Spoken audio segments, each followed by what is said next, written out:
O segundo passo que eu trago para vocês aqui é que vocês precisam aprender a... O que eu quero dizer com isso? Enquanto você estiver olhando para o passado, você não consegue viver nem o presente e nem o futuro. Enquanto você não deixar o seu passado em paz, o seu futuro não tem chance de dar certo. Porque você acha que está caminhando para o futuro, mas você está totalmente revivendo, repetindo os mesmos padrões do passado. E por que eu estou falando isso? Porque não só pela traição que está no passado, que precisa ficar no passado, e eu preciso me tornar muito maior que essa dor no presente e no futuro, mas também você precisa deixar o seu passado em paz de dores que você talvez nem saiba que ainda existe. De dores que você subestimou. Gente, é muito comum mulheres que viveram muitas dores no seu passado, na sua infância, terem se acostumado tanto com essa dor que ela nem percebe que isso pode ser o causador, né, ali o pavio de todas essas dificuldades que ela vive hoje no seu casamento. Por quê? Porque ela não tem consciência e ela já se acostumou tanto com esses movimentos que para ela isso nem é um problema, né? Isso é comum. Entendem esse movimento? Vou dar um exemplo aqui. Os japoneses, por exemplo, eles usam para comer comida japonesa aquela toalhinha quente, vocês já viram? É algo da tradição japonesa. E eles usam aquilo, tem uma certa importância aquilo para eles. Para nós que somos brasileiros, nós não usamos toalhinhas quentes para limpar as mãos antes de começar uma refeição. Então, se a gente não sabe para que aquilo serve, né? Se a gente não tem a consciência de certas coisas, a gente simplesmente repete, né? E vai repetindo, e vai repetindo, e vai repetindo. Então, eu trouxe aqui para vocês alguns exemplos disso que eu estou dizendo de uma forma muito simples. Por exemplo, você teve uma mãe muito mandona, por exemplo. Gente, não tô aqui para julgar os pais não, tá? Tô contando situações e exemplos, porque a sua história foi do jeito que foi, e você chegou aqui do jeito que você deu conta de chegar, e hoje você se tornou essa pessoa linda e maravilhosa que tá aí na minha frente agora, ok? Mas que pode escolher fazer diferente daqui para frente. Ponto. Vamos lá. Você pode ter sido aquela criança, aquela mulher, né, que na sua infância teve uma mãe muito mandona.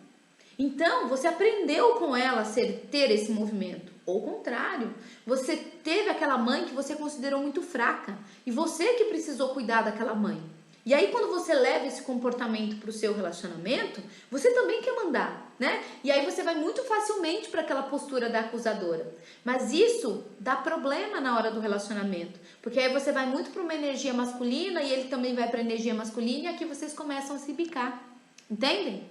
E muitas vezes você não percebe que essa energia, que esses comportamentos serviam enquanto você estava lá com seu pai e com a sua mãe. Mas num relacionamento saudável não precisa ser assim.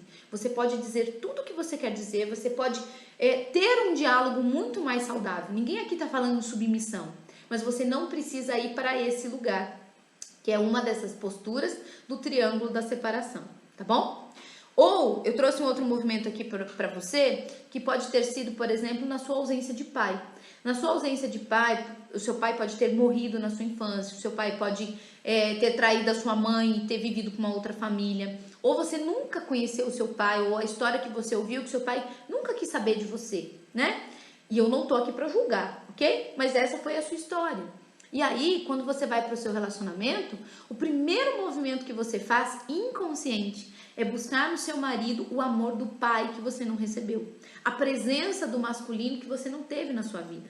Mas são amores diferentes. Amor de pai é um, amor de marido é outro. Então, às vezes, a gente está buscando no marido que ele nos preencha de um amor que ele não tem para nos dar. E nessa busca incessante de querer esse amor de pai do marido, a gente se perde. Entendem? Então, é sobre esse olhar. A gente precisa deixar o nosso passado em paz. Né? A gente precisa olhar para a nossa história do jeito que ela foi, para que a gente realmente esteja, escuta a palavra que eu estou dizendo para vocês, a gente precisa estar disponível para viver uma relação saudável ao lado dos nossos maridos. E ao contrário do que outras pessoas que não me assistem, né, como vocês me assistem aqui, com um conhecimento contínuo e progressivo, que isso não é culpa da mulher, mas que em toda relação existe ali um movimento de conexão. Por que essa mulher se conectou com esse homem dentro de tantos milhões de homens que existiam no mundo? Existe um porquê. E quando eu encontro esse porquê, é quando eu paro de acusar o outro e olho para a minha própria história. Deixo a minha história em paz, para que eu possa seguir e fazer diferente daqui para frente. É isso. Então, esse é um segundo passo que você precisa ter. Você precisa quebrar os ciclos, parar de repetir aquilo que você já estava fazendo por não saber. Mais um parênteses antes de eu ir para o próximo, essa questão da repetição do passado.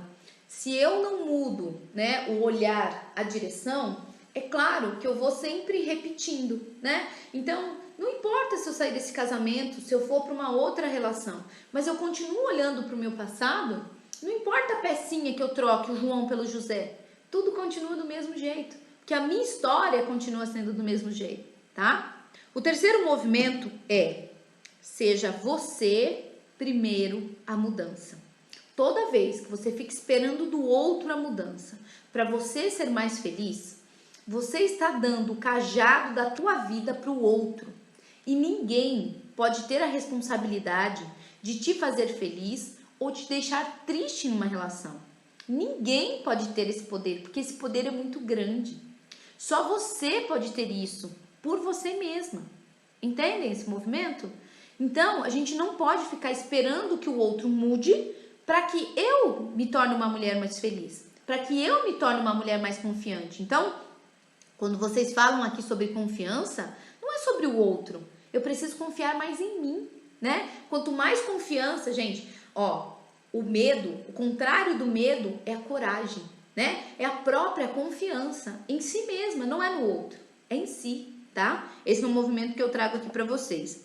E aí, como é que eu faço todo esse movimento? Eu preciso me autorresponsabilizar. Eu preciso olhar para os meus 50%. É isso que eu preciso fazer de diferente. Que muitas mulheres não fazem e ficam esperando isso do outro. E vocês não acreditam em mim, mas é assim que funciona. Quando a gente muda, as coisas à volta mudam. Ou o outro muda de comportamento, ou o meu olhar sobre aquele comportamento muda. Então, depois que você se abre para esse conhecimento, nada, gente, escuta o que eu tô falando para vocês com muito respeito. Nada tem como ser como era antes.